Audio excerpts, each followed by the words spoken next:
What would you do if your child tried to steal everything you'd built your whole life? I was seconds away from losing it all, until I revealed a secret that made the judge turn pale and my son wish he'd never challenged me. Stay with me, because you'll never guess the twist that changed everything. I'm sitting in a courtroom that smells like old books and nervous sweat, the kind of place where time seems to stand still and every cough echoes off the walls. The wooden benches are hard as rocks, and the air is thick with tension and the faint scent of someone's too strong cologne. I'm clutching my purse like it's a life raft, and across the aisle stands my son, my own flesh and blood, looking at me like I'm a stranger who just cut him off in traffic. He's flanked by a lawyer who looks like he's auditioning for a villain role in a soap opera, all slicked back hair and a suit that probably cost more than my first car. I half expect him to twirl an imaginary mustache and cackle. My late husband's will is the star of the show today, and apparently, I'm the villain in my son's eyes. It's funny, isn't it? You spend your whole life loving someone, raising them, sacrificing for them, and then one day you find yourself on opposite sides of a courtroom, as if all those bedtime stories and scraped knees never happened.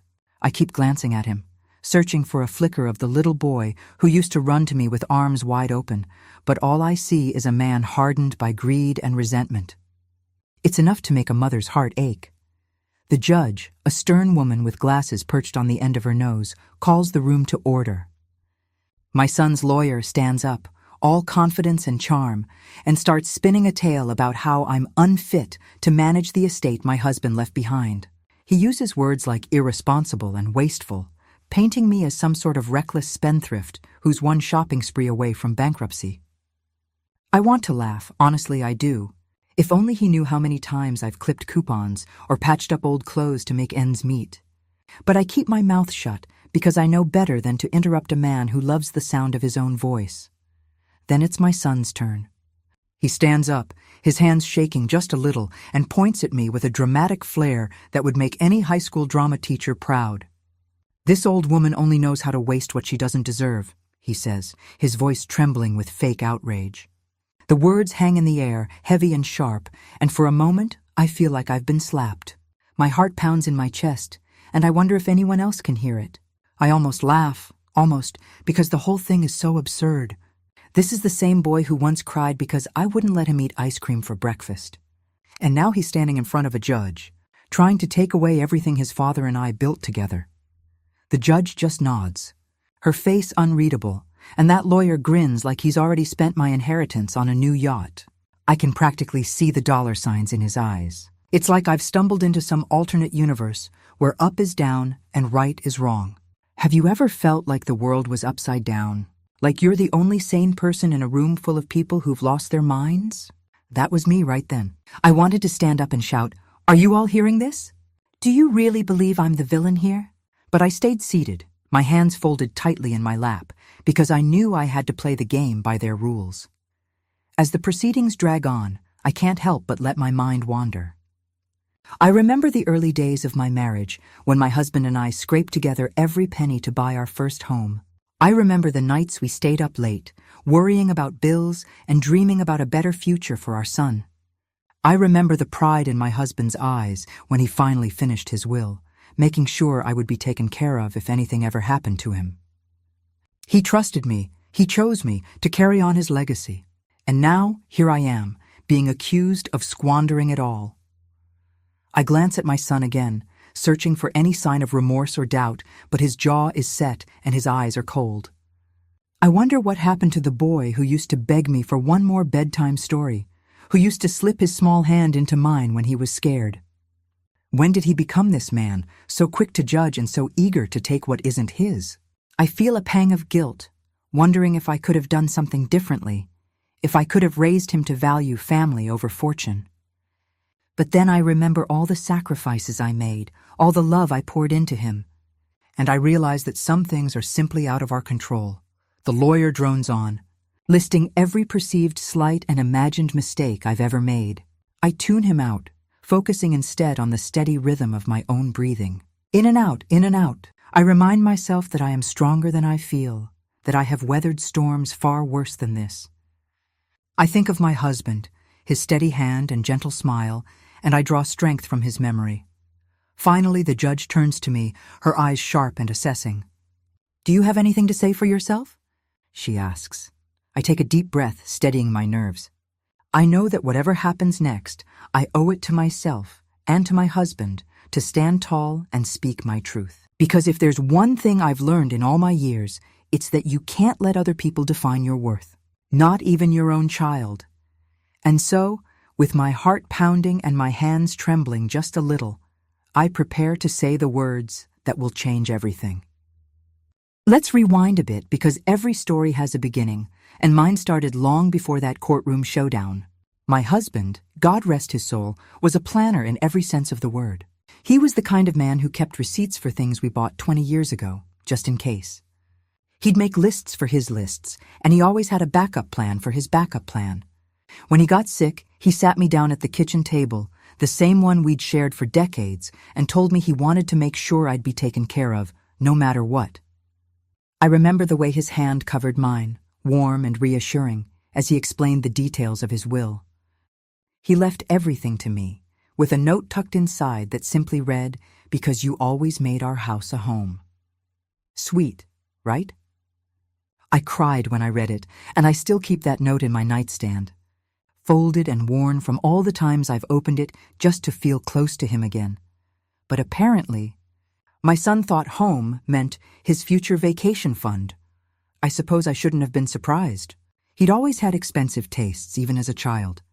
While other kids were happy with a trip to the park, he wanted the latest gadgets, the coolest sneakers, the biggest birthday parties. I tried to teach him the value of hard work, but sometimes I wonder if I did too much, or maybe not enough. Isn't that the eternal question for mothers? Did I spoil him? Did I say yes too often, or was I too strict? The guilt creeps in late at night, when the house is quiet and the only sound is the ticking of the old clock in the hallway. I'd lie awake, replaying every decision, every argument, every moment I could have done things differently.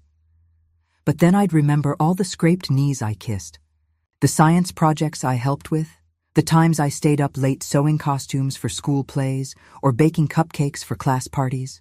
I remembered the times I said no when he wanted a new toy, not because I didn't love him, but because I wanted him to understand that things aren't just handed to you in life.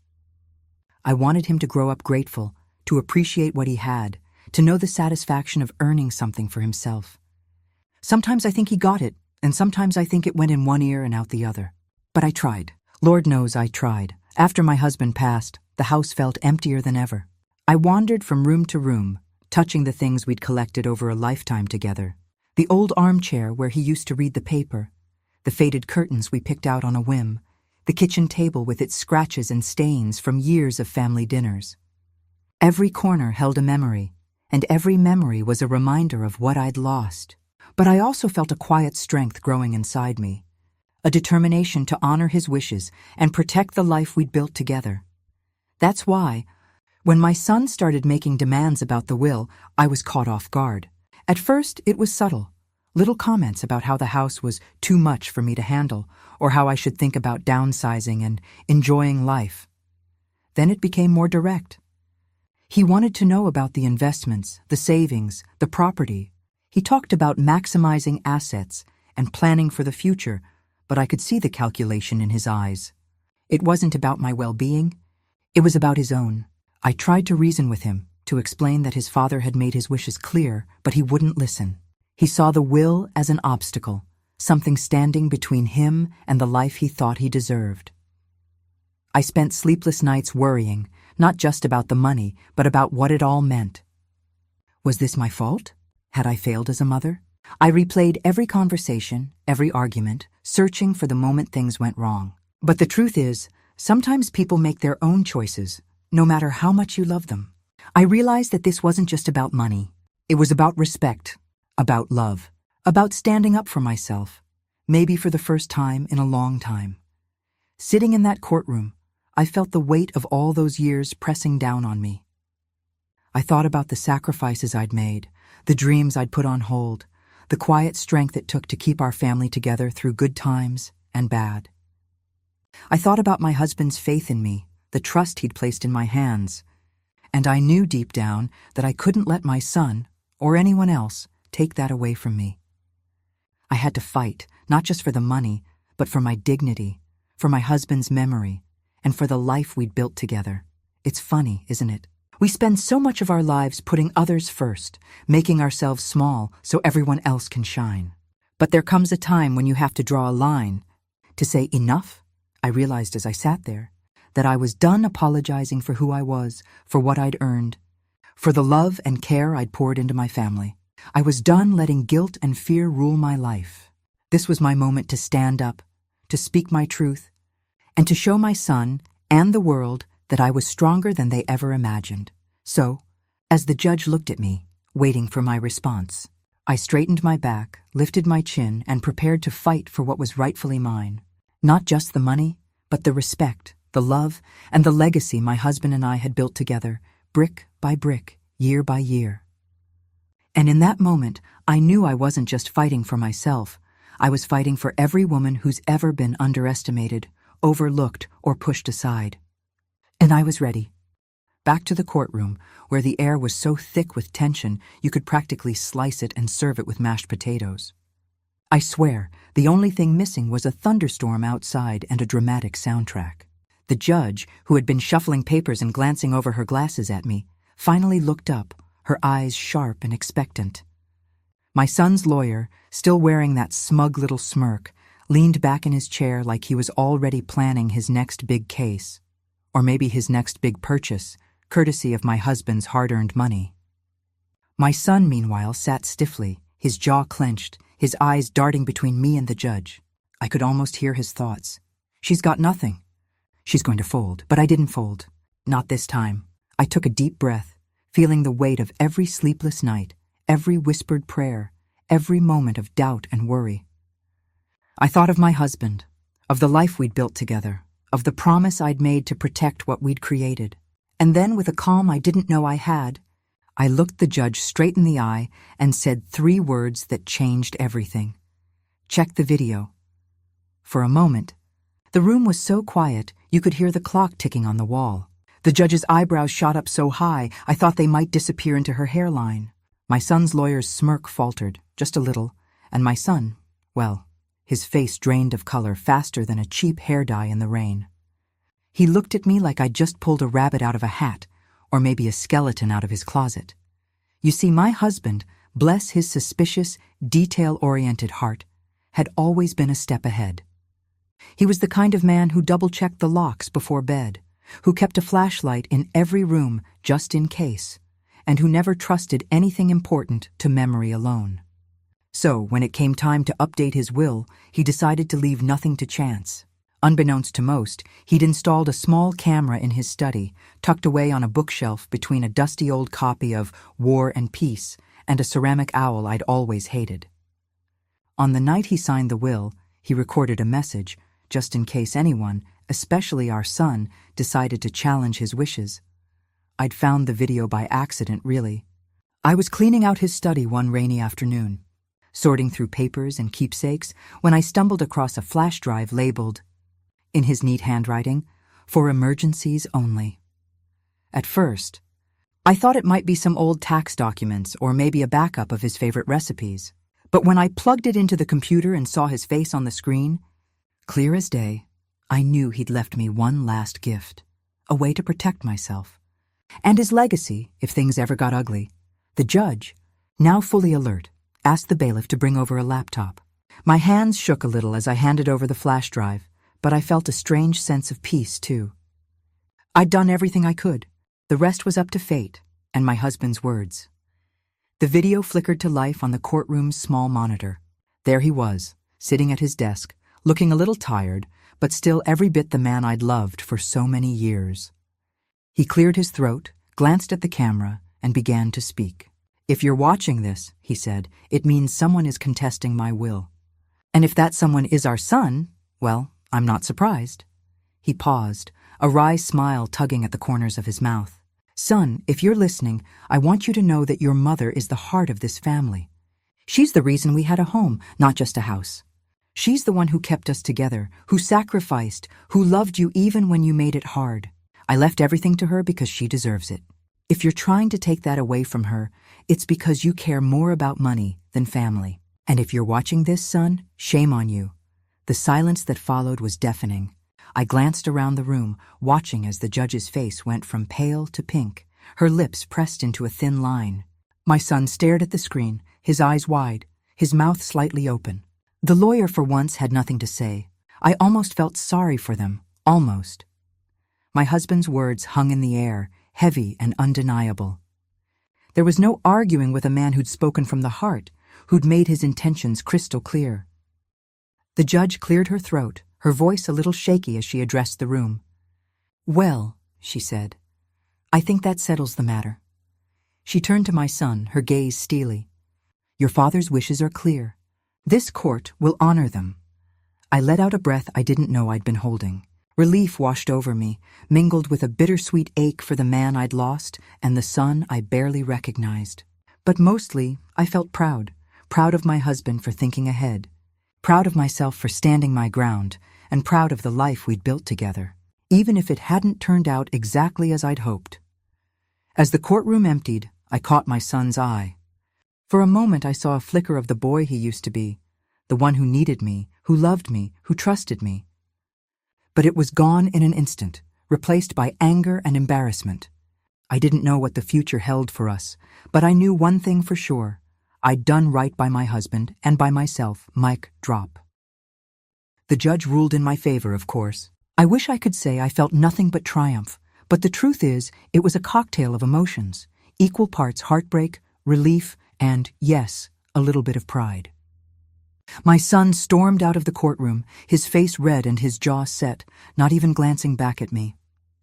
His lawyer, who had started the day looking like he was about to win a game show, now trailed behind him, shoulders slumped, looking like someone had just stolen his lunch money.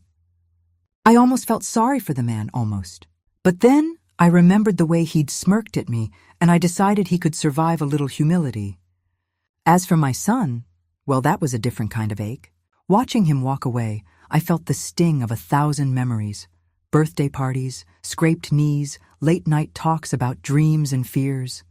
I wondered if we'd ever find our way back to each other, or if this courtroom battle would be the final chapter in our story. But as I gathered my things and walked out of that courthouse, I felt something else too. I felt proud that I'd stood up for myself, for my husband's wishes, and for the love we'd built over a lifetime.